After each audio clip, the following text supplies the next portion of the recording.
اقترب للناس حسابهم وهم فی غفلۃ معرضون،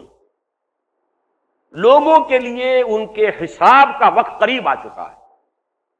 لیکن وہ غفلت میں اعراض کیے جا رہے ہیں، انہیں احساس ہی نہیں ہو رہا۔ اقترب للناس حسابهم، لوگوں کا حساب، محاسبے کا وقت قریب آ چکا ہے۔ وهم فی غفلۃ معرضون، وہ غفلت میں اعراض کیے جا رہے ہیں، سننے کو تیار نہیں، قبول کرنے کو تیار نہیں، توجہ کرنے کو تیار نہیں۔ ما یاتیہم من ذکر من ربہم محدث الا استمعوہ وہم یلعبون، نہیں آتی ان کے پاس کوئی یاد دہانی، کوئی نصیحت ان کے رب کی طرف سے، محدث نئی،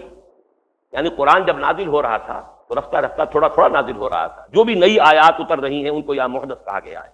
ایک ذکر کے بعد، ایک یاد دہانی کے بعد، ایک نصیحت کے بعد دوسری یاد دہانی، دوسری نصیحت، ایک صورت کے بعد دوسری صورت آ رہی ہے، پے بپے آ رہی ہے،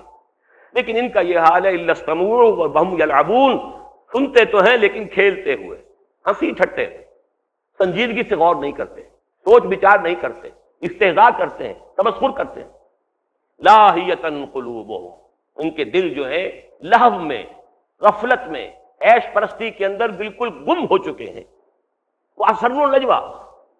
اور وہ علیحدگی میں جا کر خفیہ ایک دوسرے سے باتیں بھی کرتے ہیں۔ الذین ظلموا، یہ ظالم لوگ، هل هذا الا بشر مثلکم،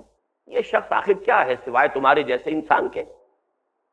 تم ہی جیسا انسان ہے نا۔ افتاتون السحر وانتم تبصرون، تو کیا تم ایک جادو کو قبول کرنے والے ہو جبکہ تم دیکھ رہے ہو، تمہاری آنکھیں کھلی ہوئی ہیں۔ یہ ان کی آپس میں گفتگو ہوتی تھی، جیسے آج بھی آپ ویژولائز کر سکتے ہیں۔ اگر 4-6 دوست کہیں بیٹھے ہوں اور ان میں سے کوئی آپ ایک دو جو ہیں ان کا کسی دینی دعوت کی طرف میلان ہو جائے، ان کو رغبت ہو جائے، وہ اس دینی دعوت کی طرف متوجہ ہو گئے ہوں، دوسرے کیا، ابے میاں کہاں تم اپنا وقت ضائع کر رہے ہو، کس کے پیچھے لگ گئے ہو، تم نے کس کو اپنا لیڈر مان لیا ہے، کس کو تم نے اپنا قائد تسلیم کر لیا ہے، کیا ہو گیا ہے تمہیں۔ بالکل اس طریقے سے وہ آپس میں گفتگو کرتے تھے۔ ظاہر بات ہے کہ مکے میں جب حضور صلی اللہ علیہ وسلم کی بات لوگوں کے کانوں تک پہنچتی تھی تو سب تو ایک طرح کے کٹھور لوگ تو نہیں تھے، ایسے بھی تھے جن کے دل پتھر ہو چکے تھے، ایسے بھی تھے کہ جن میں کچھ نہ کچھ ابھی زندگی کے آثار تھے، جن پر وہ بات اثر کرنے لگتی تھی تو دوسرے انہیں جو ہے وہ پھر روکتے تھے۔ هل هذا الا بشر مثلکم، ارے بھائی تم جیسا انسان ہے، کیوں مان رہے ہو اس کی بات، آخر وہی 2 ہاتھ اس کے بھی ہیں، وہی 2 آنکھیں ہیں، وہی 2 کان ہیں، وہی 2 پاؤں ہیں، اسی طرح کھاتا پیتا ہے، اسی طرح چلتا ہے بازاروں میں، کل تک تو کاروبار کر رہا تھا، قافلے لے کر جاتا تھا، شام کی طرف واپس آتا تھا، اب اچانک جو ہے وہ نبی بن بیٹھا ہے اور وہ کہتا ہے کہ میرے پاس وہی آ رہی ہے۔ هل هذا الا بشر مثلکم افتاتون السحر وانتم تبصرون، دیکھتے بھالتے جانتے ہوئے تم جادو کے اندر نہ پھنسو، جادو کے جال میں نہ آؤ، یعنی جادو ضرور ہے اس کے پاس، اس کے کلام میں کچھ شیرینی ہے، وہ جو کلام پیش کر رہا ہے اس میں تاثیر ہے، وہ دلوں کو برماتا ہوا جو ہے اندر داخل ہو جاتا ہے،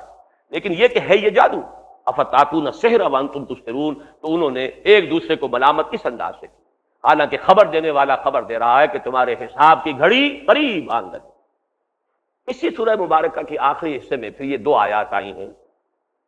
حتی اذا فتحت یاجوج وماجوج وهم من کل حدب ینسلون،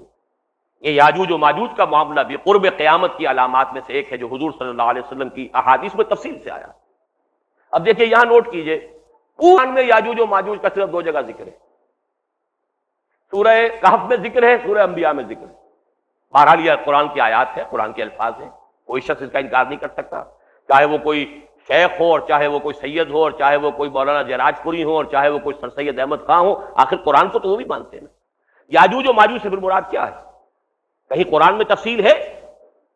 ایسے مقامات تو بالکل ایسے ہیں کہ جہاں پر آ کر ہمیں یہ تسلیم کرنا چاہیے کہ کوئی ہمارے پاس اس کے سوا چارہ نہیں ہے کہ حدیث کی طرف رجوع کرے۔ جہاں کوئی بات جو ہے قرآن مجید نے صرف اجمالاً بیان کی ہے، وہ جو قرآن میں خود پورے طریقے سے واضح نہیں ہو رہی ہے، اور قرآن مجید کے اندر یہ آیت موجود ہے، ہم نے اے نبی صلی اللہ علیہ وسلم آپ کی طرف یہ ذکر نازل کیا، نحن نزلنا الیک الذکر لتبین للناس ما نزل الیہم، تاکہ آپ واضح کریں لوگوں کے لیے جو کچھ کہ ان کے لیے نازل کیا گیا ہے۔